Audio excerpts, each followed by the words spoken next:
E agora a correção da página 39 do caderno de atividades. Então, número 1.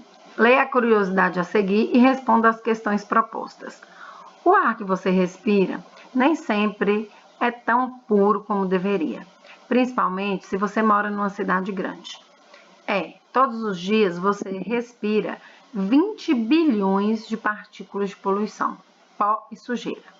A boa notícia é que seu corpo tem seus métodos de lidar com intrusos. Letra A. Quais são os órgãos do sistema respiratório? Então, em sequência aí, os órgãos do sistema circulatório começam nas cavidades nasais, né? O ar passa das cavidades nasais, vai para a faringe. Da faringe, ele é direcionado à laringe. Da laringe, ele vai para a traqueia. Da traqueia, ele passa para os brônquios. Dos brônquios, ele entra nos bronquíolos e chega até os alvéolos pulmonares para fazer a troca gasosa, né? E esses brônquios, bronquíolos e alvéolos pulmonares estão nos pulmões. Então, esses são todos os órgãos do sistema respiratório. B.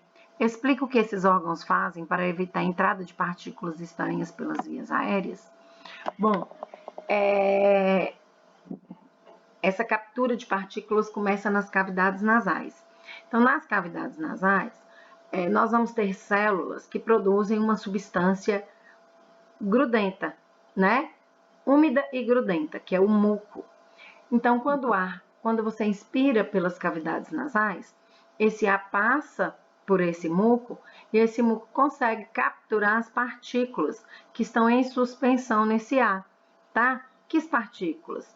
De poeira, de poluição, de sujeira, tá certo? Só que, às vezes, esse muco na cavidade nasal, ele não consegue capturar todas essas partículas. Então, lá na traqueia, também vai ter a produção de muco. E quando esse ar chega na traqueia, ele também vai conseguir, a traqueia também vai conseguir capturar partículas de poeira, de poluição, de sujeira, tá?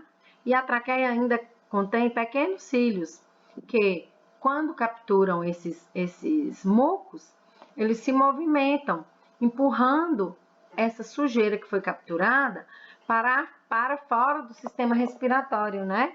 Essa sujeira, geralmente, ela entra para o sistema digestório.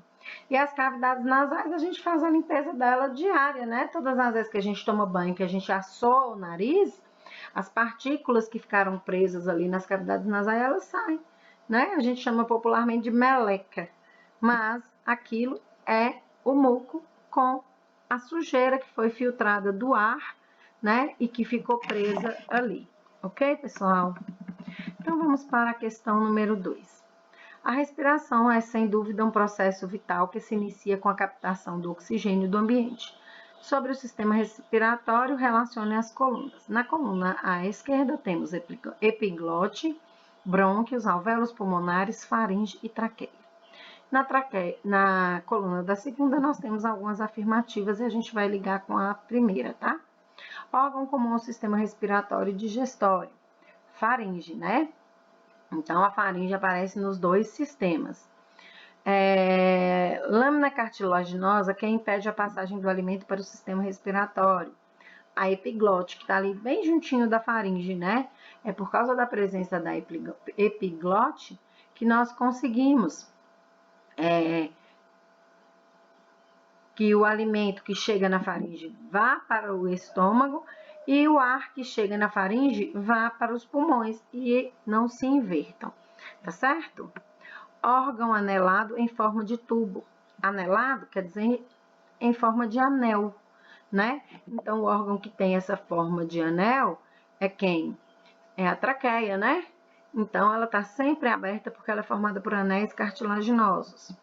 Bifurcação da traqueia, são os brônquios que vão entrar nos pulmões, né?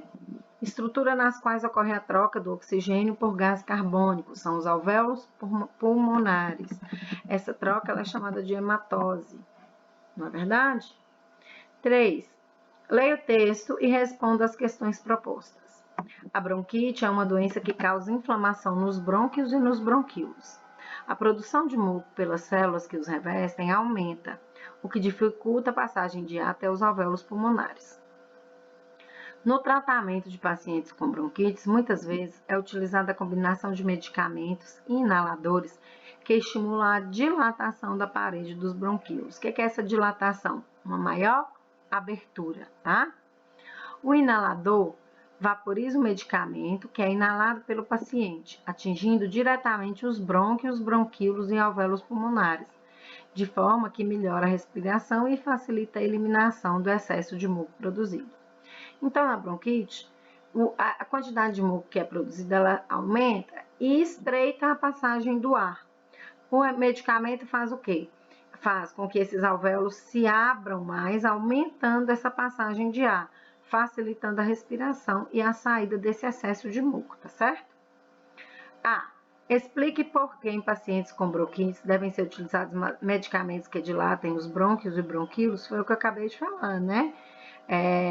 Os brônquios e bronquíolos estão parcialmente entupidos pela grande quantidade de muco e com dificuldade para respirar. Então, esses medicamentos fazem com que brônquios e bronquíolos aumentem o seu volume, cresçam, aumentando a passagem de ar e facilitando a retirada do excesso desse muco, tá? Grife no texto a forma como o inalador facilita o tratamento dos pacientes com bronquites e outras doenças respiratórias. Tá aqui, ó. O inalador vaporiza o medicamento que é inalado pelo paciente, atingindo diretamente brônquios, bronquíolos e alvéolos, de forma que melhora a respiração e facilita a eliminação do excesso de muco produzido. Bom, pessoal, vocês já sabem.